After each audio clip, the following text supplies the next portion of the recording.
Zero अवरमध्ये आपलं स्वागत. मी प्रसन्न जोशी. नमस्कार. कार्यक्रमाच्या सुरुवातीला एक आनंदाची आणि समाधानाची बातमी. मुंबईत काही माणसं मेलेली आहेत ज्याची आज दिवसभर चर्चा आहे. मात्र आनंदाची समाधान देणारी बाब म्हणजे ही माणसं बॉम्बस्फोटात मेलेली नाहीत, तर नेहमीप्रमाणे जशी आपल्या मुंबईत अनधिकृत फ्लेक्स कोसळून मरतात, एल्फिन्स्टनच्या पुलावर चेंगराचेंगरी होऊन मरतात, छत्रपती शिवाजी महाराज टर्मिनस जवळचा ब्रिज कोसळून मरतात, उघड्या गटारातून वाहून जात, किंवा पावसाळ्यात इमारत कोसळून मरतात, किंवा एखादा बाहेरचा काहीतरी पदार्थ खाऊन मरतात, तशी नेहमीसारखी मेलेली आहेत. काही बॉम्ब ब्लास्ट वगैरे झालेलं नाही, त्यामुळे फार हळहळायची काही गरज नाहीये. आणि अचूक सांगायचं तर कसाऱ्याहून मुंबई सीएसएमटीच्या दिशेने जाणारी आणि छत्रपती शिवाजी महाराज टर्मिनसवरून कल्याणच्या दिशेने जाणाऱ्या लोकल गाड्या मुंब्र्याजवळ ट्रॅकवर एका वळणाहून जात असताना, ज्या वळणाच्या ठिकाणी दोन्ही रेल्वेतलं अंतर अतिशय ट्रेनमधलं अंतर अतिशय कमी असतं, तिथं हा अपघात घडला. यावेळी गर्दीनं खचाखच भरलेल्या डब्यातून 13 प्रवासी पडले, त्यातील 4 जण मृत्युमुखी पडलेत. या बातमीमुळे तुम्ही हादरून वगैरे गेला असाल तर संतापला असाल तर असं काही होऊ देऊ नका, कारण आणखी एक दिलासा देणारी फार चांगली बातमी आहे. ते म्हणजे मृतांच्या नातेवाईकांना 5-5 लाख रुपये सरकार देणार आहे. त्यातला एक रिझर्व्ह पोलीसमधला जवान आहे ज्याचं कदाचित 2 वर्षाच्या आतलंच कदाचित वर्षभराचं पॅकेजच 5 लाखापेक्षा जास्त असेल. एक IT इंजिनियर मुलगा आहे ज्याचं पॅकेज 5 लाखाच्या वरती असेल, पण तरी सुद्धा 5-5 लाख रुपये मिळाले. लॉटरी लागलेली त्यांच्या कुटुंबियांना. आनंद साजरा करण्यासारखी गोष्ट आहे. 5 लाख रुपये मिळाले ही आनंदाची गोष्ट नाही का? ती आनंद देणारी गोष्ट आहे की मृतकांच्या नातेवाईकांना 5 लाख रुपये, जे आजकाल कुणाचंही गरीब अगदी कम्यान म्हणजे एखाद्या ठिकाणी डिलिव्हरी बॉय असल्याचं सुद्धा कदाचित 2-1 वर्षाच्या आतलं पॅकेजच असेल, त्यांना 5 लाख रुपये मिळणार फार मोठी गोष्ट आहे. लॉटरीच लागली म्हणायचं. आणि मुख्य म्हणजे ज्याचा जास्त आनंद आपण सगळ्यांनी साजरा केला पाहिजे, मुंबईचं स्पिरिट कायम आहे. त्यामुळे अपघाताच्या अगदी काहीच काळात गर्दीनं तुडुंब भरलेल्या लोकल गाड्या तशाच चालू राहिल्या. उद्याही चालू राहतील, आत्ताही चालू असतील, उद्या परवा दररोज चालू राहतील. मात्र नेहमीच्या सवयीच्या झालेल्या या घटनेमुळे तुम्ही दुखावला गेला असाल, आणि खरंच जर का माझे शब्द जे कोणताही विनोद नव्हते तर आपल्या सगळ्यांच्या मनातल्या गोष्टीला अति झालं आणि हसू आलं अशी एक त्यातली खिन्न उदासीन अशी ती भावना आहे. तर मुंबईतल्या या नारगिरी दुर्घटनांविषयी अधिक सखोल चर्चा करावी लागेल. त्या समस्या सोडवण्यासाठी लोकरेटा तयार व्हावा, आणि तीच चर्चा सुरू करण्यापूर्वी पाहूयात झिरो अवरचा आजचा प्रश्न. त्यासाठी जाऊयात मीडिया आपल्या पोल सेंटरला आणि पाहूयात आजचा प्रश्न कोणता आहे. माझा पोल सेंटरचा आजचा प्रश्न आहे आपला: मुंबई लोकलची गर्दी कमी करणं खरंच शक्य आहे का? होय आणि नाही 2 पर्याय दिलेले आहेत. तुम्हाला आमच्या सोशल मीडियावर म्हणजे एबीपी माझाच्या X account, Facebook account, YouTube आणि इंस्टाग्रामवर जायचं आहे. तुमच्या ॲप माध्यमातून जाऊ शकता, वेबसाईटद्वारे जाऊ शकता, आणि तिथे पर्याय तो पर्याय तुम्हाला फक्त निवडायचा आहे, क्लिक करायचा आहे. आणि याशिवाय त्याच पोलच्या खाली कमेंट सेक्शनमध्ये तुम्ही कमेंट्स लिहिल्या असतील तर त्या कमेंट्स आम्ही आमच्या आजच्या झिरो अवरमध्ये सुद्धा दाखवू. प्रश्न आहे: मुंबई लोकलची गर्दी कमी करणं खरंच शक्य आहे का? तुमच्या प्रतिसादाची आम्हाला अपेक्षा असलेली आम्ही वाट पाहू. दरम्यान या सगळ्या प्रकरणामध्ये आपल्याला बघायला मिळतंय ते म्हणजे मृत्यू पावलेले प्रवासी कोण आहेत, ही माणसं कोण आहेत, हे आपण नावं सगळी पाहूयात, त्यांच्यावर नजर टाकूयात. कारण कदाचित आजचा उद्याचा शेवटचा दिवस असेल की नावं आपल्यासाठी महत्त्वाची ठरणार आहेत, त्यांची नावं आपल्या डोळ्यासमोरून जाणार आहेत. 3 दिवसांनी सुद्धा ही नावं आपल्याला आठवणार नाही. आपण बघूया ती कोण प्रवासी, सगळे बघूया. राहुल गुप्ता दिव्याचे रहिवासी आहेत. विकी मुख्यादल हे कल्याणचे रहिवासी जे रिझर्व्ह पोलीस फोर्समध्ये होते. मयूर शाह ठाण्याचे आहेत, IT इंजिनियर. सरोज केतन उल्हासनगर. या 4 जणांचा मृत्यू झालाय आणि बाकीचे जखमी आहेत. आणि यांना मृतकांना आता नातेवाईकांना 5-5 लाख रुपये मिळणार आहेत, मी जसा मगाशी उल्लेख केला. दरम्यान मुंब्रा रेल्वे स्थानकाजवळ झालेल्या रेल्वे अपघातासाठी अनेक प्रवाशांनी आणि स्थानिक लोकप्रतिनिधींनी स्थानकाजवळच्या या तीव्र वळणाला जबाबदार ठरवले. या वळणावर अप आणि डाऊन दिशेनं जाणाऱ्या लोकल किंवा इतर ट्रेनमधलं अंतर कमी होतं. या वळणासंदर्भात रेल्वे प्रशासनानं तातडीनं तोडगा काढावा अशी मागणी गेल्या अनेक वर्षांपासून होत आहे. मात्र त्यावर अद्यापही तोडगा निघालेला नाही. दरम्यान आज 4 प्रवाशांना नाहक आपला जीव गमवावा लागला. अनेक प्रवासी गंभीर जखमी झालेत. त्यामुळे आता तरी रेल्वे या प्रशासनानं मुंब्रा स्थानकाजवळच्या या धोकादायक वळणाची दखल घेत त्यावर काही तोडगा काढणार का हे पाहावं लागेल. दरम्यान मुंब्र्यातील लोकल अपघातानंतर रेल्वे प्रशासनाला जाग आलेली दिसते, कारण पत्रकार परिषद घेत रेल्वेच्या जनसंपर्क अधिकाऱ्यांनी अनेक मोठ्या घोषणा केल्या. ज्या अधिकाऱ्याला हव्या होत्या काय केल्यात पाहूया. आता रेल्वे बोर्डाने डिसिजन घेतलेलं आहे की नवीन जे सगळ्या गाड्या येणार आहेत त्या सगळ्या गाड्या ह्या ऑटोमॅटिक डोअर क्लोजरसोबत येणार आहेत. त्याच्यामध्ये ऑलरेडी ज्या 238 AC लोकल मुंबई सबअर्बनसाठी घेतल्या जाणार आहेत त्या गाड्या ज्या आहेत त्या ऑटोमॅटिक डोअर फिटमेंटनी येणार आहेत, ऑटोमॅटिक डोअर क्लोजरच्या सिस्टमसोबत येणार आहेत। सोबतच तिसरा एक डिसिजन घेण्यात आलेला आहे की याच्यामध्ये ICFद्वारे ज्या एक्झिस्टिंग लोकल आहेत त्या लोकलना आपण हे करतो आहोत, रेट्रोफिटमेंटच्या माध्यमातून दरवाजे बंद करण्याचा जी सिस्टम आहे ती लावण्याचा आपण प्रयत्न करणार आहोत, असा डिसिजन आत्ता घेण्यात आलेला आहे। लोकलवरती काही लोक फुटबोर्डवरती ट्रॅव्हल करत होते, त्या लोकलच्या 2 लोकल ज्या आजूबाजूने चालल्या होत्या त्याच्यावरती लोक फुटबोर्डवरती ट्रॅव्हल करत होते, त्यातनं 8 लोक जी आहेत ती आपापसात टकराव झाल्यामुळं खाली पडलेली होती। या लोकांपैकी आत्तापर्यंत जी इन्फॉर्मेशन आहे या सगळ्यांना आपण हॉस्पिटलमध्ये दाखल केलेलं आहे। यापैकी एका प्रवाशांनी जी माहिती आपल्याला दिलेली आहे ती त्या माहितीनुसार ते प्रवासी जे होते ते फुटबोर्डवरती ट्रॅव्हल करत होते, त्याच्यामध्ये एक दुसऱ्याशी त्यांच्या बॅगा लागल्यामुळं किंवा बाकी गोष्टीमुळं त्यांच्यामध्ये ते पडलेले आहेत। हे जे PRO असतात, रेल्वेचे PRO असतात किंवा तुम्ही तिकीट घ्यायला जर का आता गरज पडत नाही कारण ऑनलाईन UTS ॲप वगैरे आहे, पण हे मंडळी जी ACच्या आतमध्ये, मला दरवेळी ह्याचा अनुभव तुम्हाला पण आला असेल, त्यांचे ज्या केबिन्स असतात, जिकडनं तिकीट दिलं जातं ते अतिशय उत्तम AC वगैरे असतो, बाहेर लोकांची रांग लागलेली असते, त्यांचे फोन चालू असतात, त्यावरनं झालेली भांडणं सुद्धा त्याच्या बातम्या बनलेल्या आहेत। आता सुद्धा या PROची भाषा कशी सरकारी होती बघा, अर्थात त्याला ते फीड केलं असणार, तो मनाने बोलणार नाही, की फूड बोर्डवरती उभे होते आणि याचा गर्भितार्थ असा होता त्या फूड बोर्डवरती एवढे सगळे जमले असल्यामुळे त्यांचा तोल गेला का, आता हा अर्थ आपण लावून घ्यायचा।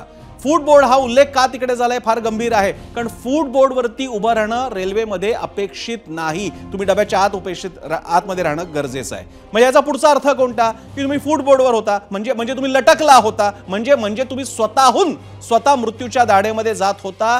जर का आता 4 जण मेले नसते आणि 1 जण मेला असता तर मला आश्चर्य वाटणार नाही, आणि रेल्वेने अनेकदा केलेलं आहे, मृत्यूची जबाबदारी सुद्धा रेल्वेने घेतली नसती, इन्शुरन्स क्लेम वगैरे काही दिलं नसतं, कारण फूड बोर्डवरती उभं राहणं अपेक्षितच नाहीये असा मुद्दा झाला असता।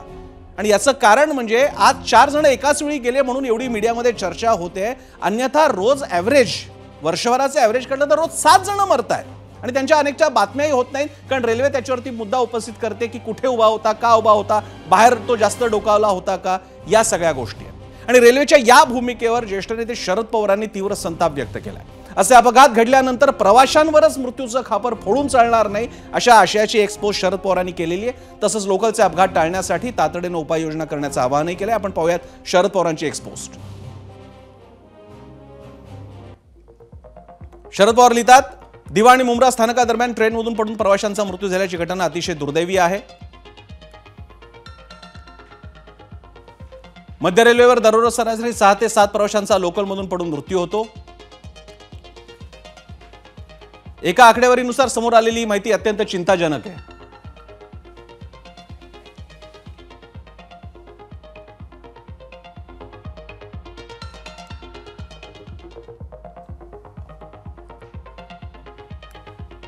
तर लोकल ट्रेन्समधली वाढती गर्दी यांचं मुख्य कारण असल्याचं सर्वज्ञात आहे, त्यामुळे प्रवाशांवरती बिलं फाडू नका। तरी असे अपघात घडल्यानंतर प्रवाशांवरच त्यांच्या मृत्यूचं खापर फोडून चालणार नाही। केंद्रीय रेल्वे प्रशासनाने या दुर्दैवी घटनेची गांभीर्यानं दखल घ्यायला हवी। आणि मुंबई लोकलमधून प्रवास करताना होणारे अपघात रोखण्यासाठी ऑटोमेटेड डोअर क्लोजर म्हणजेच लोकलला आपोआप बंद होणारे, जे सध्या मेट्रोला दरवाजे आहेत, मोनोला रेल्वे दरवाजे आहेत, अशी कल्पना मांडली जाते। त्यासाठी रेल्वे प्रशासन कामाला देखील लागलंय। मात्र स्वतःहून बंद होणारे दरवाजे लावल्यानंतर अपघातांना आळा बसेल की आणखी अपघात होण्याची शक्यता आहे, श्वास गुदमरण्याची शक्यता, कारण प्रचंड गर्दी असते, असे अनेक मुद्दे लोकप्रतिनिधींनी उपस्थित केलेत।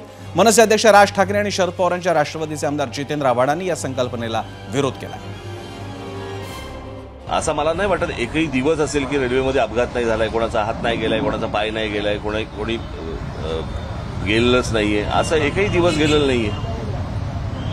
प्रश्न असा आहे की ती रेल्वे चालते कशी, हे जगाला एक आश्चर्यच आहे। खरं तर अनेक वर्ष याच्यावरती अनेकदा मुंबईतल्या लोकांनी हा गोष्ट केंद्र सरकारला सांगितली की त्याच्यासाठी एक वेगळं महामंडळ तुम्हीच करा, ते रेल्वे मंडळच वेगळं करा, कळलं का? अजूनही काही होत नाहीये त्या सगळ्या गोष्टींसाठी। आणि रेल्वे मुळात एक गोष्ट आपण बघितली पाहिजे याच्यातनं की या शहरांचं, सगळ्याच आपल्या शहरांचं काय झालंय। नुसता हा रेल्वेपुरता मर्यादित विषय नाहीये. मी त्या दिवशी माझ्या एका मुलाखतीमध्ये पण मी सांगितलं होतं की हा सगळ्या शहरांचा आपल्या विचका झालेला आहे.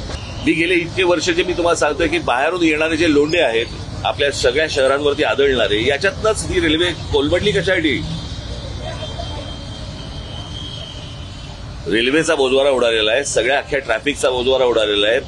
लोकांना चालायला फुटपाथ नाहीयेत, ट्रॅफिकसाठी वाहनांसाठी रस्ते नाहीयेत, कोण येतंय कोण जातंय माहिती नाहीये. नुसते तुम्हाला मेट्रो आणि त्या काय ते तुमचे बाकीच्या सगळ्या सोयी सुविधा करतात ना, ते काय मेट्रो आणि काय करतात ते मोनो रेल्वे, ह्याने प्रश्न नाही सुटणार. रेल्वे मंत्री म्हणून काय करतात? आता हे सगळं आनंद आहे त्याचा, रेल्वे मंत्र्यांनी राजीनामा द्यावा. राजीनामा कशाला द्यावा? जावं तिकडे बघावं काय चाललंय ते, सुधारावं. कधी अजून किती मृत्यूची वाट बघायची? आणि ऑटोमॅटिक बंद दरवाजे हे कॉमन लोकलला इम्पॉसिबल आहे, सफोकेशन होईल आतमध्ये. अहो श्वास तर घ्यायला हवा तर आली पाहिजे. उगाच काहीतरी एक अपघात झाल्यानंतर हा काहीतरी विनोदी भाष्य करायचं की आम्ही रेल्वे म्हणजे दरवाजे बंद करण्याचा आमचा मानस आहे. दरवाजे कसे बंद होणार? दरवाजा बंद झाला तर श्वास कसा घेणार आतमधला माणूस? ही जी काही घटना झालेली आहे ती अतिशय दुर्दैवी आहे. त्याची माहिती देखील मी घेतो आणि जे त्याच्यामध्ये मृत्यूमुखी पडलेले आहेत त्याला देखील जी शासनाच्या माध्यमातून देय मदत आहे ती देखील शासन करेल आणि जखमींचा उपचार देखील तात्काळ या ठिकाणी युद्ध पातळीवर करेल. आता अपघात झालेला आहे त्याची रेल्वे मंत्रालयाच्या माध्यमातून उच्चस्तरीय चौकशी होईल आणि त्यातून जे काही सत्य आहे किंवा जे काही कोणाचा दोष असेल तर तो समोर येईल. ही घटना दुर्दैवी आहे. मी पण वैष्णवी साहेबांशी संपर्क साधणार आहे, कारण तुमच्याशी बोलून गेल्यानंतर माझे विभागीय आयुक्त कार्यालयामध्ये एक बैठक आहे, तिथनंच मी त्यांच्याशी संपर्क साधण्याचा प्रयत्न करणार आहे.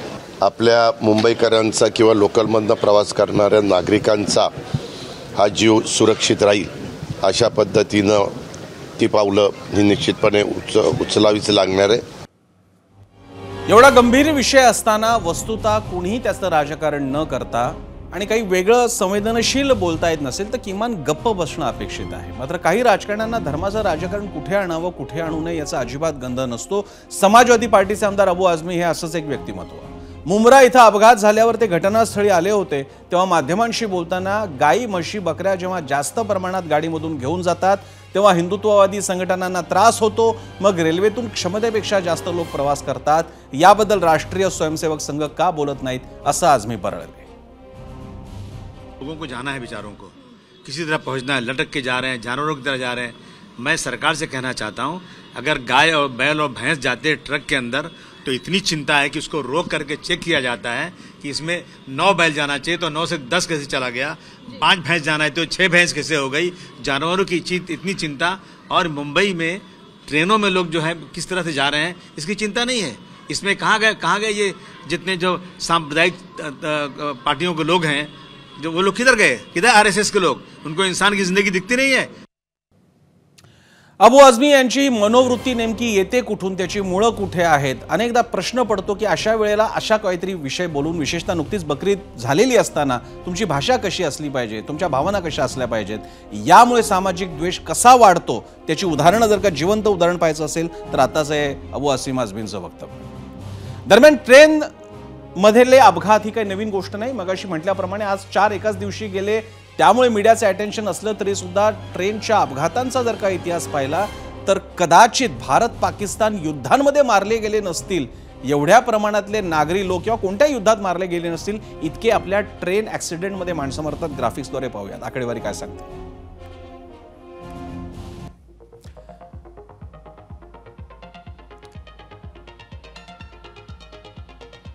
मुंबईची जीवघेणी लोकल. मुंबईत लोकल रेल्वेचे 20 वर्षात 51,802 बळी गेलेले आहेत. 51,802 बळी सामान्य नागरिकांचे, सिव्हिलियन्स ज्याला आपण म्हणतो, एवढे तर युद्धात मारले गेले नाहीत.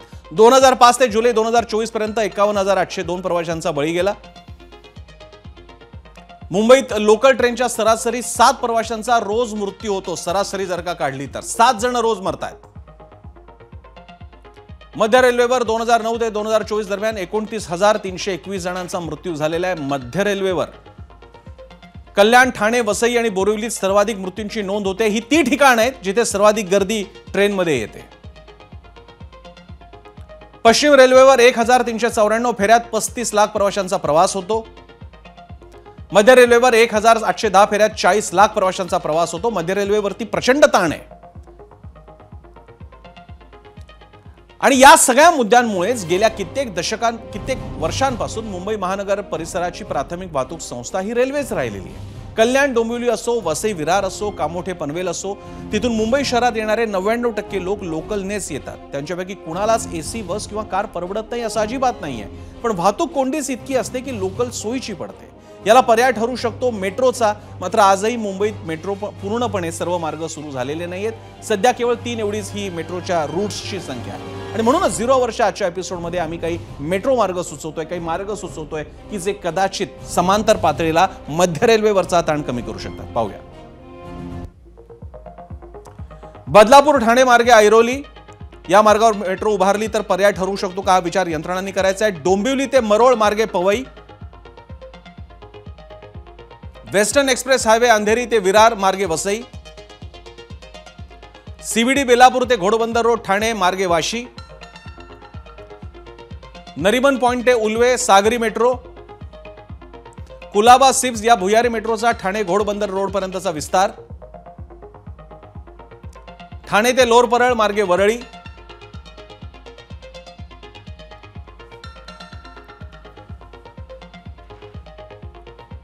तर याशिवाय सुद्धा अनेक मार्ग असू शकतात. मग त्याच्यामध्ये अगदी दीर्घकालीन मार्ग सुद्धा असू शकतात. तुम्ही नोकरीच्या वेळा बदला, 3-4 शिफ्ट्समध्ये कामं सुरू करा, ऑफिसेसचं विकेंद्रीकरण करा. सध्या सगळं साऊथ बॉम्बेमध्ये आहे, मुंबईमध्ये आहे, तर ते बदलू शकता. अनेक वर्क फ्रॉम होमचा मुद्दा आहे, असेही मुद्दे येऊ शकतात. या सगळ्यांचा विचार करावा लागेल. उदाहरणार्थ अगदी क्रांतिकारी निर्णय म्हणजे सगळ्यांच्या सुट्ट्या ज्या आपल्या रविवारच्या आहेत त्या आपल्याला कंटी ब्रिटिशांची सवय होती तर त्या बदलता येतील का, बदलत्या सुट्ट्या साप्ताहिक सुट्ट्या असू शकतात का, जेणेकरून एक विशिष्ट लोकसंख्या घरी असेल, विशिष्ट लोकसंख्या कामात असेल, विशिष्ट लोकसंख्या वेगळ्या टप्प्याच्या शिफ्टला असेल, असे वेगळे विचार करावे लागतील. लोकांच्या प्रतिक्रिया आपण जाणून घेण्यासाठी माझा मीडिया सेंटरवर जाऊयात आणि लोक काय म्हणतात या विषयावर, गंभीर विषयावर पाहूयात या कमेंट्समधून. रवी हांडवा म्हणतात गर्दी ही परप्रांतीय लोकांमुळे वाढली आहे. युट्यूबवरती एबीपी माझाच्या म्हटलेल्या ही कमेंट्स खूप मोठ्या प्रमाणात आलेल्या आहेत या कमेंट्स. अनूप खोडवे लिहितात कंपन्या इतरत्र हलवा, महाराष्ट्रात इतर खूप जिल्हे आहेत. हा पण मुद्दा महत्वाचा आहे. मी मगाशीच म्हणालो होतो डिसेंट्रलायझेशन झालं पाहिजे, विकेंद्रीकरण. एक्स पोस्ट लिहितायत प्रसाद ऑफिसच्या वेळा बदला, सगळं नीट होईल. कधीपासून चाललंय हे करायचं पण अजून काहीही झालं नाही. शशी बोराडे लिहितात परप्रांतीय लोकांवर नियंत्रण ठेवणे गरजेचं आहे, अशी त्यांची कमेंट आहे. हा अपघात नाही तर ठरवून केलेला खून आहे. या घटनेला 100% रेल्वे प्रशासन जबाबदार आहे. निवृत्ती यांनी ही पोस्ट लिहिली आहे. युट्यूबवर आलेली आणखी एक कमेंट आहे संकेत टिळेकरांची, बेकायदेशीर लोकवस्ती वाढली आहे आणि ट्रेन वेळेत येत नाहीत, मग गर्दी कशी कमी होणार. एक्स पोस्टवरती लिहिलंय अमित परब यांनी, मोदी सरकारनं 11 वर्षात एक्सप्रेस गाड्यांची संख्या दुपटीनं वाढवली आहे. त्यांची संख्या कमी करून लोकलची संख्या वाढवा. लोकलची संख्या वाढवली पण ती दुपारच्या वेळात. हा अतिशय टेक्निकली अतिशय महत्वाचा मुद्दा होता. एक्स पोस्ट आणखी एक हेमंत शैला किसन पाटील लिहितात जनतेला बाजार समजणारे धोरणकर्ते आणि धोरणं राबवणारे प्रामुख्यानं या अपघाताला जबाबदार आहेत. इन्स्टिट्यूशनल मर्डर, संस्थात्मक खून. एक्स पोस्ट आणखी एक आहे नागेश साखरे यांची, लोकलच्या फेरे आणि डबे वाढवले तर शक्य होईल असं नागेश साखरे यांना वाटतं.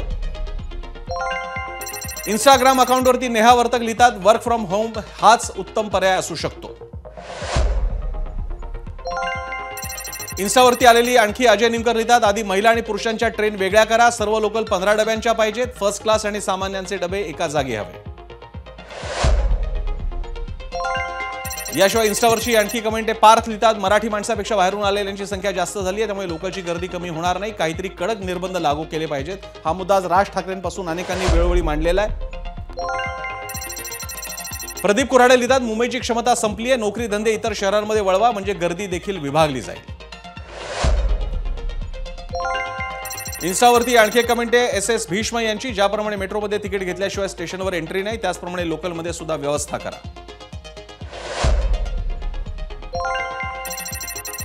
ऋषिकेश खेडेकर लिहितात उपरे हटवा आधी, खूप गर्दी झाली आहे महाराष्ट्रात. फेसबुकवरती एक पोस्ट आहे कैलास उतेकर लिहितात या अपघातातून तरी सरकारचे डोळे उघडले पाहिजेत, बाहेरून येणारे लोंढे आता तरी थांबवले पाहिजेत, तेव्हाच कुठेतरी मोकळा श्वास घेता येईल. फेसबुकवरती आणखी एक कमेंट आहे. गिरीश विजय सावंत लिहितात, अमराठी परप्रांतीयांवर कायदेशीर निर्बंध आवश्यक आहेत. मराठी महाराष्ट्राच्या सर्व समस्यांचं मूळ राज्यात वाढलेली आणि वाढत असलेली बेसुमार अमराठी परप्रांतीय लोकसंख्या. हा विषय आतापर्यंत दबल्या आवाजात बोलला जात होता, कारण लोकांना वाटायचं की संकुचित मनोवृत्ती आहे, पण लोक आता खोल्यापणाने बोलू लागले. आणि यानंतर आपण जाणार आहोत आपल्या गेस्ट सेंटरवरती, जिथे आपल्यासोबत मान्यवर आहेत, ज्यांच्याशी आपण या विषयावर बोलणार आहोत. आपल्यासोबत असतील अविनाश जाधव, मनसेचे नेते, रफिक शेख, मुंब्रा प्रवासी संघाचे ते सदस्य आहेत, कारण तिथेच ही घटना घडली, आपल्याला कल्पना आहे. सुधांशू मणी, जे वंदे भारतचे सगळ्या वंदे भारत जी प्रसिद्ध एक्सप्रेस आहे त्याच्या निर्माण करणाऱ्या यंत्रणेपैकी आहेत, कोच फॅक्टरीचे ते माजी GM राहिलेले, त्यांचेही स्वागत. सिद्धेश देसाई, रेल्वे प्रवासी संघटना उपाध्यक्ष, आणि अवधूत वाघ, भाजपचे प्रवक्ते. मी अवधूत वाघ अजून झालेले दिसत नाहीये, लाईनअप झालेले दिसत नाहीत, पण अविनाश जाधव आहेत. मी अविनाश जाधव यांच्याकडे जातो. अविनाशजी, सगळी समस्या आपल्या समोर आहे, दिवसभर आपण याविषयी बोलतायत. कोणते असे प्रमुख 2 ते 3 मुद्दे सांगाल तुम्ही की ज्याच्यामुळे सगळं सारखं सारखं चाललेलं आहे? मी तुम्हाला एक खरंच सांगू का, तुमच्याकडे आता आलेली एक कमेंट आहे, खरंच हा ठरवून केलेला खून आहे. त्याच्या मागचा मी का म्हणतोय ते तुम्हाला सांगतो. कारण कुणाल चक्रवर्ती नावाचा आमचा एक महाराष्ट्र सैनिक आहे टिटवाळ्याचा, त्याने 3 महिन्यापूर्वी या जागेत अशी काही घटना घडू शकते म्हणून रेल्वे प्रशासनाला पत्र लिहिलं होतं. रेल्वे प्रशासनाकडे तो सतत या गोष्टीचा पाठपुरावा करत होता, पण त्याला कुठल्याही प्रकारची दाद दिली नाही. आणि त्याच्याबरोबर जी 4 मुलं या सगळ्या गोष्टीचा पाठपुरावा करत होती, त्यातलाच एक मुलगा ट्रेन मधनं पडला आणि त्याचा पाय त्याला गमवावा लागला. सो हे खरंच ठरवून केलेली घटना आहे. कारण रोज 15 ते 20 लोक ट्रेन मधनं पडतात, मृत्युमुखी पडतात, आणि आतापर्यंत 8,000 लोकांच्या केसेस पेंडिंग आहेत की ज्याच्यावर कुठल्याच प्रकारचा न्याय मिळालेला नाहीये. आणि तरी सुद्धा जर रेल्वेला एवढी गर्दी होणार असेल, आपण समजून घेतलं पाहिजे की 2000 मध्ये, इसवी सन 2000 सालामध्ये आपल्याकडे ठाणा स्टेशनला 2-2.5 लाख लोक यायची. आज ठाणा स्टेशन तेवढंच आहे, त्याचे प्लॅटफॉर्म तेवढेच आहेत, त्याच्या पटऱ्या तेवढ्याच आहेत, त्याच्यात येणाऱ्या रेल्वे पण तेवढ्याच आहेत. आज रोज 12 ते 15,000 लोक ठाणा स्टेशनवरनं प्रवास करतात. याचा अर्थ रेल्वे स्टेशन वाढलं नाही, तुमचं रेल्वेची संख्या वाढलेली नाही, तुमचे प्लॅटफॉर्म वाढलेले नाहीत, फक्त लोकांची गर्दी वाढतीये. आणि याला कंट्रोल जर करायचा असेल, याला जर कंट्रोल तुम्ही करू शकत नसाल, तर अशा घटना वारंवार होणार. रोज 15-20 लोकांचा जीव जाणार. आतापर्यंत तुम्हीच म्हणालात की 51,000 लोकांचा जीव गेलाय. मग यांच्या कुटुंबाचं काय हो? ज्यांच्या घरातली लोक गेले त्यांच्या सिंदूरचं काय करणार आहात तुम्ही? माझं मत आहे, तुम्ही एवढी मोठी जी बुलेट ट्रेन आणताय ना, त्याच्यापेक्षा आम्हाला मुंबईला एक उत्तम सुविधा द्या, चांगले रेल्वे स्टेशन द्या. एक 8 दिवसापूर्वी मी आता एक आंदोलन केलं होतं, त्याच्यामध्ये प्लॅटफॉर्मला छतच नव्हतं मागील 2 वर्षापर्यंत. महिला अशाच पावसात भिजत उभ्या राहायच्या. सगळ्यात मोठं बजेट असलेलं आपलं रेल्वे आहे ना, आणि त्याची जर ही परिस्थिती असेल तर मला असं वाटतं की पुढे आम्ही काय करावं हे देवाच्या हातात आहे. पण ही घटना दुर्भाग्यपूर्ण आहे. आमच्या महाराष्ट्र सैनिकांनी सांगितल्याच्या नंतर दुर्लक्ष केल्यामुळे ही घटना घडली, असा आमचा आरोप आहे. अतिशय महत्त्वाचा मुद्दा आहे. हा मुद्दा घेऊन मी अवधूत वाघांकडे जाण्यापूर्वी फक्त मी जाणार आहे सुधांशू मणी यांच्याकडे, कारण ते थोड्याच वेळ आपल्याला उपलब्ध असणार आहे. त्यानंतर मी अवधूत वाघांकडेच जाणार आहे. सुधांशू मणी जी, आपलं स्वागत है ABP माझावर. हमें बताइए आपका एक्सपीरियंस क्या है यहाँ पे, जो ये अनुभव, ये एक्सीडेंट जो हर बार होते रहे, और हमने अभी एक यहाँ पे स्टैटिस्टिक्स दिखाई, सांख्यिकी दिखाई, जिसमें दिख रहा है कि 50,000 से ज्यादा लोगों की मौतें हुई हैं इतने पिछले कुछ बरस में, शायद 1 या 2 दशक में. तो इसके पीछे क्या कारण है? खास करके वही सिविक इश्यूज हों या वही ट्रेन के इश्यूज हों, वारंवार उसके बारे में कंप्लेंट करने के बावजूद इन्हें रेक्टिफाई क्यों नहीं किया जाता? देखिए, जो आपके आंकड़े हैं वो, जहां तक मेरा ख्याल है, वो शायद रन ओवर केसेस को इंक्लूड करके हैं जी, आप देख सकते हैं. तो इसमें जो ट्रेन से गिरने वालों का नंबर है वो शायद इससे कम होगा, लेकिन मुद्दा ये नहीं है. मुद्दा ये है कि ये होता रहता है जी. आपने ठीक कहा जी. आज कुछ ज्यादा लोग एक साथ चूंकि हताहत हुए या मर गए जी, तो इस पे ज्यादा हल्ला हुआ जी. अब सवाल ये है कि 2-3 चीजें हैं. पहले तो रेलवे ने जो अनाउंसमेंट किया वो नी जर्क टाइप का अनाउंसमेंट है. उन्होंने कहा कि जो आगे की सारी ट्रेनें एयर कंडीशन विद ऑटोमेटिक डोर बनेंगी. ये बात सही है. चलिए, आज नहीं है, पीयूष गोयल साहब के टाइम से बात हो रही है जी. उस पर कोई फाइनल फैसला आप नहीं कर पा रहे हैं, ये भी एक मुद्दा है. चलिए, लेकिन जो उन्होंने ये कहा कि एग्जिस्टिंग ट्रेन में वो ऑटोमेटिक डोर लगा देंगे जी, वो बड़ी ताज्जुब वाली बात है. क्योंकि देखिए, सिर्फ दरवाजा लगाने से नहीं होगा. दरवाजे का खर्चा भी कोई 5 लाख पर डोर, रफली ये 40 लाख पर कोच का खर्चा है. मान लीजिए आप खर्चा कर भी दें जी, तो जब दरवाजा बंद होगा तो सुपर डेंस क्रश लोड, जब 400 से ज्यादा आदमी आ जाते हैं कोच में, तो CO2 लेवल इतना बढ़ जाता है कि बिना एयर कंडीशनिंग के आप नहीं, वो सफोकेट हो जाएंगे जी। तो आपको एयर कंडीशनिंग करनी पड़ेगी और इमरजेंसी के लिए एग्जिट दूसरे कोच से गैंगवे लगाना पड़ेगा। तो ये तो बहुत मेजर काम है, एयर कंडीशनिंग का प्रोविजन एग्जिस्टिंग कोच में नहीं किया जा सकता है, बहुत ही मेजर काम है। तो ये तो एकदम नी जर्क एक बात कह दी, ये इसका कोई औचित्य नहीं है, होने वाला नहीं है, और ये दिखाता है कि आप मुद्दे को सीरियसली नहीं ले रहे हैं जी, एक चीज। और दूसरा, अगर इस पे लॉन्ग टर्म आपका जो ये मुद्दा है उसको देखा जाए तो इसमें सिर्फ रेलवे के हक में सब कुछ नहीं है, रेलवे के बस में सब कुछ नहीं है, ये स्टेट गवर्नमेंट के साथ मिलके करना है। स्टेट गवर्नमेंट के साथ मिलके क्या करना है, एक तो मुंबई के अर्बन सेंटर्स क्या सेंटर से दूर किए जा सकते हैं जी, जब हाई स्पीड रेल आ रही है उसके साथ, और भी तरह से कि जिससे ये ट्रैफिक डाइवर्ट हो। क्या ऑफिस टाइमिंग स्टैगर की जा सकती है जिससे पीक आवर का लोड कम हो जी।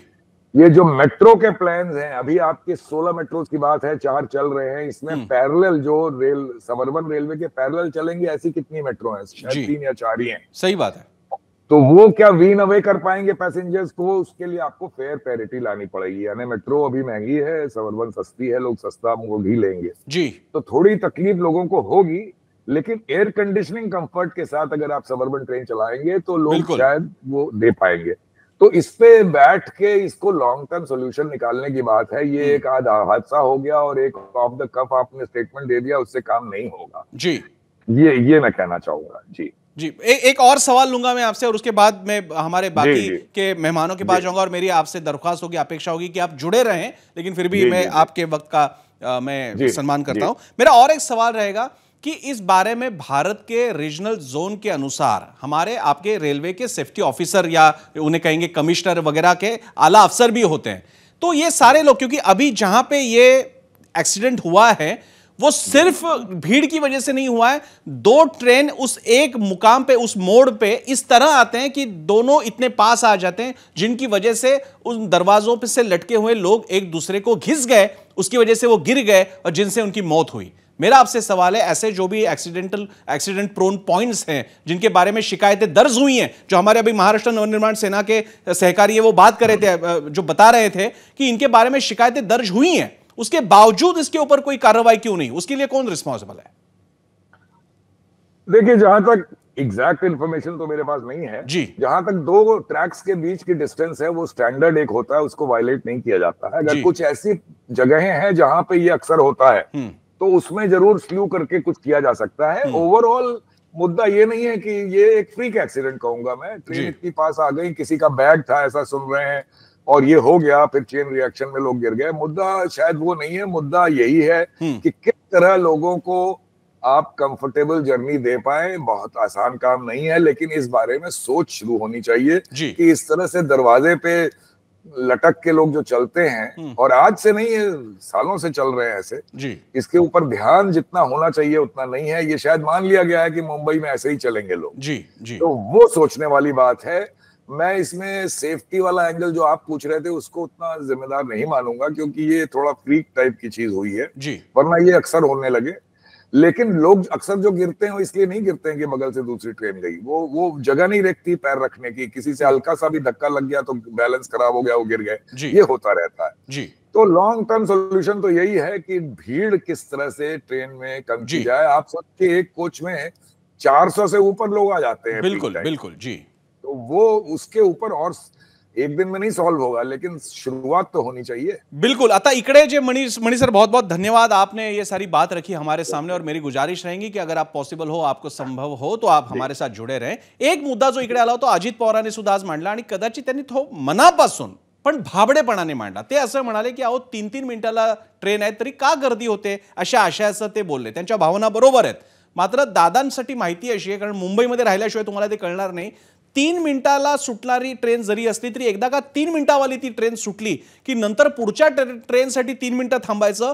3 निर्धारित ठिकाणी पोहोचल्यानंतर कनेक्टिंग ट्रेनचा पुढचा वेळ किती पुढे गेलेला आहे, त्याला कनेक्टिंग मेट्रो असेल, त्याला कनेक्टिंग आणखी बस असेल, या सगळ्यामध्ये प्रश्न 3 मिनिटाचा उरत नाही, 15 ते 20 मिनिटाचा होऊन जातो, मग लेटमार्क बसतो, मग त्यामुळे तुमच्या त्या दिवसाच्या काय पगारावरती किंवा काय अटेंडन्सवरती परिणाम होतो। अजित दादा, हे एवढं मोठं गणित आहे, हे मुंबईत आयुष्य घालून तुम्हाला जोपर्यंत धक्के बसत नाही, तुम्हाला म्हणजे आपल्या सगळ्यांना तोपर्यंत कळणार नाही। 3-3 मिनिटाला सुटणारी लोकल इतकं तो 3 मिनिटाचा विषय नाही आहे, अन्यथा लोक पुढच्या ट्रेनसाठी थांबले असते. पण पुढच्याही ट्रेनला तेवढीच गर्दी आहे, इथे मला घुसता येत असेल तर किमान घुसून बघूया असा विचार लोक करतात. त्यामुळे दादा, तुम्ही सगळी मंडळी महाराष्ट्राच्या अन्य भागातून येता. महाराष्ट्राच्या दुर्दैवाने मुंबईचे असणारे मंत्री फार कमी असतात. मुंबईचा म्हणून मुख्यमंत्री एकच मिळाला, मनोहर जोशी, त्याच्यानंतर कोणी मिळालेले नाही आहेत, ते आपलेच आहेत सगळे. पण तरी सुद्धा मुद्दा असा उपस्थित होतो, त्यांना मुंबईच्या नागरी समस्या कळत नाहीत आणि म्हणून हे विधान होतं की 3 मिनिटाला एक लोकल सुटते. मी आता अवधूत वाघ यांच्याकडे जातो आणि एक पहिल्यांदा एकदम बेसिक प्रश्न विचारतो. अवधूत वाघजी, मी हात वर करतो, मी ट्रेनने रोज प्रवास करतो, मला माहिती आहे लोकांच्या समस्या. माझा तुम्हाला प्रश्न आहे, तुमच्या पक्षातले किती लोक, जुना भाजप नाही आजचा भाजप, किती लोक ट्रेनने प्रवास करत असतील? प्रसन्न, आताच मी मेट्रोने आलो, घाटकोपरवरनं निघालो आणि बघितलं की इथे यायला कमीत कमी 8:30 वाजले असते, म्हणून मी मेट्रोने आलो. आणि तुम्हाला सांगतो 1967 सालापासून मी रेल्वेने प्रवास करतो. मी घाटकोपरमध्ये जन्माला आलो आणि दादरमध्ये राजा शिवाजी विद्यालय, त्यानंतर रुईयामध्ये जायचो.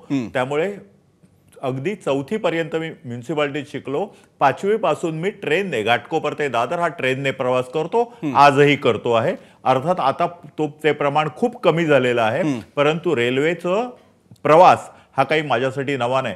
पण प्रसन्न एक सांगतो, अतिशय दुर्दैवी घटना घडलेली आहे आणि हे मला स्वतःला वैयक्तिकरित्या फील झालंय. 1975 सालची गोष्ट सांगतो. रात्री 9:05 3 नंबर दादरवरनं 3 नंबरला वरून निघणारी कल्याण फास्ट पकडण्यासाठी मी धावायचो. रात्री क्लास करून यायचो. 3दा कुर्ला ते विद्याविहार या दरम्यान 3दा मी पडता पडता वाचलो. मी लटकत येत होतो, गाडीला जागा नव्हती, शेवटची फास्टर नव्हती.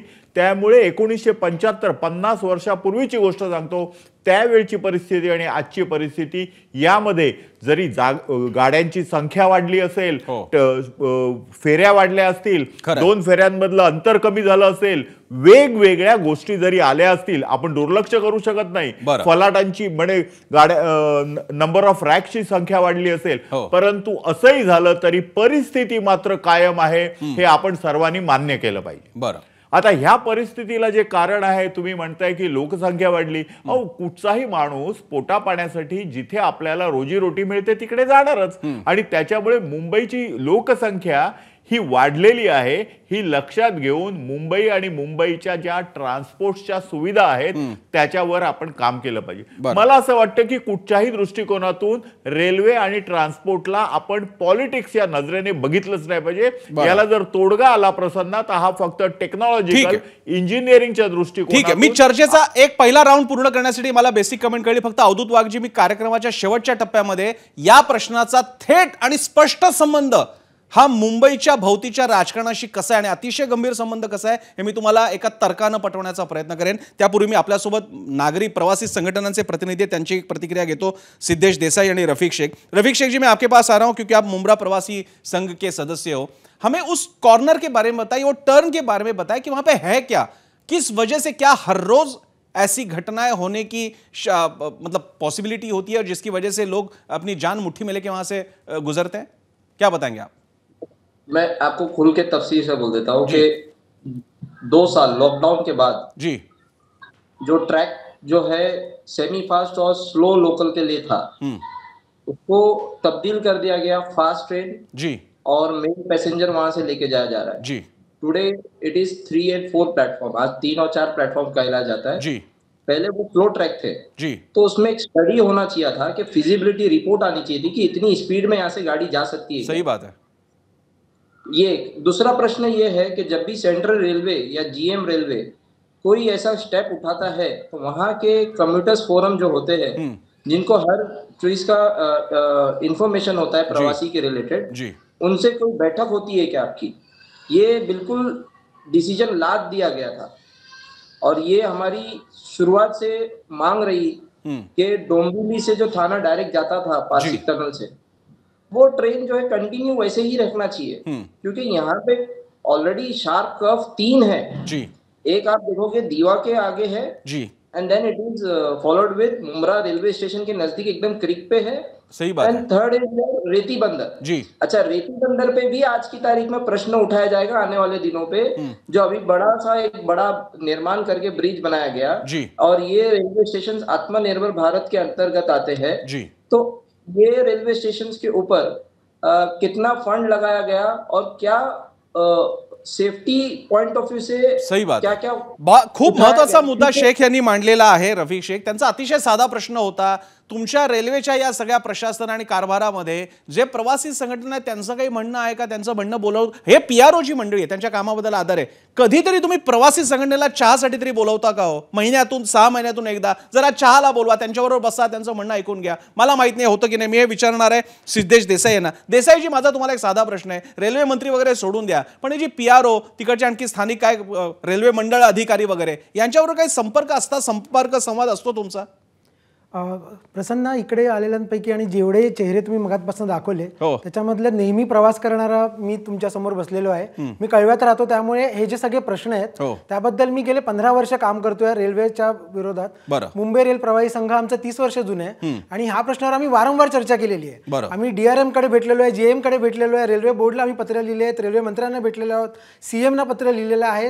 इव्हन सगळे जे नेते आहेत त्या सगळ्यांना ही सगळी परिस्थिती माहिती आहे. कळवाच्या पुढे आम्ही परत स्पेसिफिकली सांगतो, दिवा ते कळवा हा जो स्पॉट आहे हा डेट ट्रॅक म्हणून आम्ही गेले 15 वर्ष नाव दिलेलं आहे. त्याचं कारण हे की इकडे जी प्रचंड लोकसंख्या वाढलेली आहे ती मध्यमवर्गीय आहे आणि त्यांना रेल्वेशिवाय पर्याय नाही. बरोबर. आणि तुम्ही विचार नाही करणार, कळव्यापर्यंत सकाळच्या वेळेला डोंबिवलीवरून जी ट्रेन येते 3600 ही लोकलची क्षमता असते, 6500च्या वर त्याच्यामध्ये माणसं असतात. मुंगी सुद्धा शिरणार नाही एवढी कळव्यापर्यंत येईपर्यंतही झालेली असतं. आज जी घटना झाली आहे त्याचं मी तुम्हाला डेट सकट सांगतो.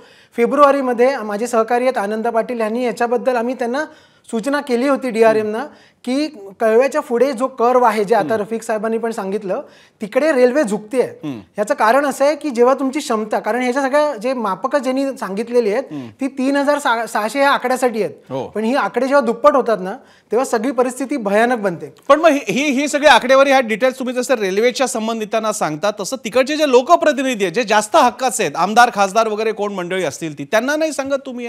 हे आश्चर्यकारक आहे, कारण कळवा ऐरोली हा जो सगळ्यात महत्वाचा जो प्रकल्प आहे हा तिकडचे जे स्थानिक जे आहेत त्यांच्यामुळेच थांबलेला आहे. आज मला तेच सांगायचं की कुठेतरी राजकारण थांबलं पाहिजे. आजही आता सुद्धा राजकारण चालू आहे. मला खरंच म्हणजे मला इथे यायचं नव्हतं, कारण एल्फिस्टनला जेव्हा झालं होतं, मी बरोबर 1 आठवडा अगोदरचं माझं ट्विट आहे, मी 1 आठवडा अगोदर सांगितलं होतं. आजची घटना जी झालेली आहे ती फेब्रुवारीला आम्ही सांगितली होती. मार्चमध्ये आम्हाला सिनियर DCMचं लेटर आहे की आम्ही याच्यावर आम्ही केलेलं काही गरज नाही म्हणून, काही गरज नाही असं आम्हाला लिहून दिलेलं आहे त्यांनी. म्हणजे हे सगळं आम्हाला माहिती आहे, उद्या काय होणार हे पण मी तुम्हाला सांगू शकतो, आज कुठे होणार ऍक्सिडेंट हे पण सांगू शकतो. पण आमचं दुर्दैव असं आहे की आम्हाला ऐकणारं कोणी नाही. मला या निमित्तानं कळू द्या, कुठे तुम्हाला कुठे वाटतं आणखी पुढचा स्पॉट कुठला आहे? रेकॉर्ड होऊ द्या, कार्यक्रमात रेकॉर्ड होऊ द्या. आज जे महत्वाचे जे स्पॉट आहेत तुम्ही जर बघाल ना तर कल्याणला जे अपघात होतात त्याचं सगळ्यात महत्वाचं कारण आहे कल्याणला कुठच्या प्लॅटफॉर्मवर ट्रेन येणार हेच माहित नसतं. कल्याणला जेव्हा मेल एक्सप्रेस येते ना तेव्हा अक्षरशः कचऱ्याप्रमाणे मुंबई लोकल बाजूला टाकण्यात येतात आणि त्या मेल एक्सप्रेस सोडण्यात येतात. त्यासाठी तुमची कुठच्या नंबरवर येणार आहे ट्रेन हे सांगत नाहीत.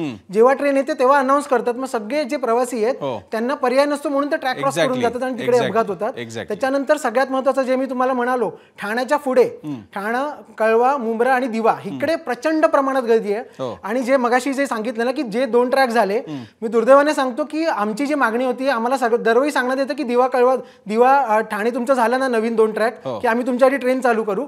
आणि इनॉग्रेशनच्या वेळी माननीय पंतप्रधानांनी 110 लोकल हे घोषणा सुद्धा केली होती. पण DRMनी त्याच्यानंतर अनेक बदल घडवले आणि जे ट्रॅक 1, 2, 3, 4 कुर्ला ते कल्याण हे जे ट्रॅक आहेत हे फक्त लोकलसाठी असताना तिकडे सुद्धा मेल एक्सप्रेस घुसवण्यात आलेले आहेत. त्यानंतर अनेक वंदे भारत चालू झाल्या, त्यानंतर अनेक एक्सप्रेस चालू झाल्या. ठीक आहे, अवधूत वाघ आता काय करायचं? अवधूत वाघ, बाकीचे चला अविनाश जाधव मनसेचे त्यांना तुमच्यावर टीकाच करायची, या माणसाचं काय करायचं? नाही, मला 2 मुद्दे मांडायचे आहेत आणि मी जे आता सिद्धेश बोलले आहेत त्याला मी सपोर्टच करणार आहे. फक्त 2 मुद्दे आहेत. पहिला मुद्दा सेंट्रिपेटल फोर्सचा येतो. ज्यावेळी रेल्वे ज्यावेळी जोरात जाते आणि टर्नवर जाते तर mv²/r ह्या स्पीडने ह्याने तो फोर्स येतो. त्यामुळे जर दारावर एखादा मनुष्य लटकला असेल आणि टर्न मारत असेल त्यावेळी तो जोराने एका मोठ्या फोर्सने बाहेर ढकलला जाणार आहे. आणि ते जे म्हणाले की ह्याच्यामध्ये एम हा मल्टिप्लिकेशन फॅक्टर आहे, ज्यावेळी दुप्पट वजन होतं त्यावेळी दुप्पट तो फोर्स येणार, हे स्वाभाविक आहे. इथे कुठेतरी लक्ष दिलं पाहिजे इंजिनिअरिंग पॉईंट ऑफ व्ह्यू. आणि दुसरं एक तुम्हाला सांगतो की हे जे रेल्वेचे अधिकारी आहेत, अगदी जनरल मॅनेजर असू देत किंवा कोण, त्या कोणाचीही नाळ मुंबई बरोबर जोडलेली नाही. हे बधवार पार्क अवधूत वाघजी तुम्ही म्हणता ते बरोबर आहे, अधिकाऱ्यांची नाळ नाही जोडली गेलेली. एक मिनिट मला बोलू, मला सांगा ना, पण तुमचे आमदार आणि खासदार कधी, किती शेवटचं मला सांगा, तुमचे आमदार खासदार शेवटचं रेल्वे स्टेशनवरती भेटायला कधी गेले? कधी शेवटचे त्यांची दृश्य बघितली? आपण हवं तर कार्यक्रम झाल्यानंतर दोघंही बसूया आणि तुमच्या स्थानिक, तुमच्या महायुतीच्या, महाविकास आघाडीच्या आमदार खासदारांचे ट्विटर आणि फेसबुक अकाउंट बघूया. पहिली गोष्ट अशी आहे की या रेल्वेमध्ये मुंबईमध्ये जे फलाटांचा प्रॉब्लेम झाला होता, ती मोनिका ज्यावेळी गेली होती त्यावेळी 2014ला तुम्हाला आठवेल, त्यावेळी या फलाटांची उंची वाढवण्यासाठी जो पहिला आंदोलनाचा कार्यक्रम घेतला तो किरीट सोमय्या यांनी घेतलेला आहे. त्यामुळे आमचे आमदार किती गेले आणि आमचे खासदार किती गेले हा प्रश्न तिकडे बेदखल होतो.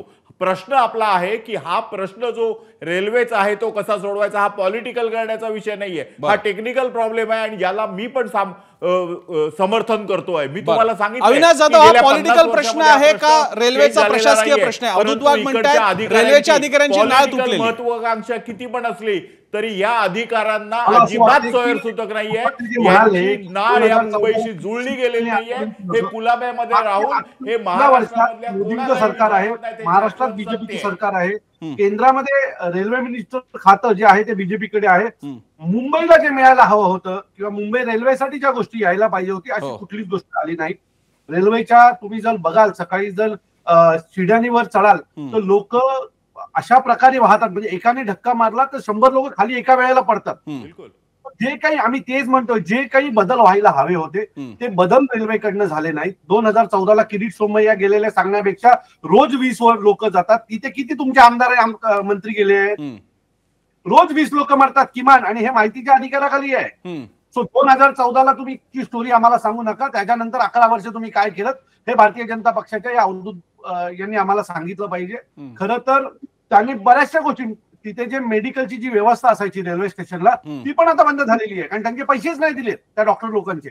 म्हणजे उद्या जर स्टेशनला एखादी घटना घडली आणि जर आपण त्यांना स्टेशनला आणलं तर त्याच्यासाठी प्राथमिक उपचार केंद्र बंद झालेले आहेत, कुठल्याही परिस्थितीत चालू नाही आहेत. तुम्ही जे 8,000 लोक ज्यांच्या केसेस चालू आहेत त्यांच्या बाबतीत काय करणार आहात याच्या बाबतीत तुम्ही काही बोलायला तयार नाही आहात. पण तुम्ही तुमच्या सरकारने काय केलं, कोणी किती मोठं आंदोलन केलं हे सांगण्यापेक्षा तुम्ही आता काय केलं 11 वर्षात आणि पुढे आमच्या रेल्वे प्रवाशांसाठी काय करणार आहात हे सांगणं खूप गरजेचं आहे. नाहीतर हा मृत्यूचा तांडव सतत चालू राहील. रोज कोणाच्या तरी घरातली लोक मेली जातील आणि सरकारला याच्याशी काही घेणं देणं नसेल.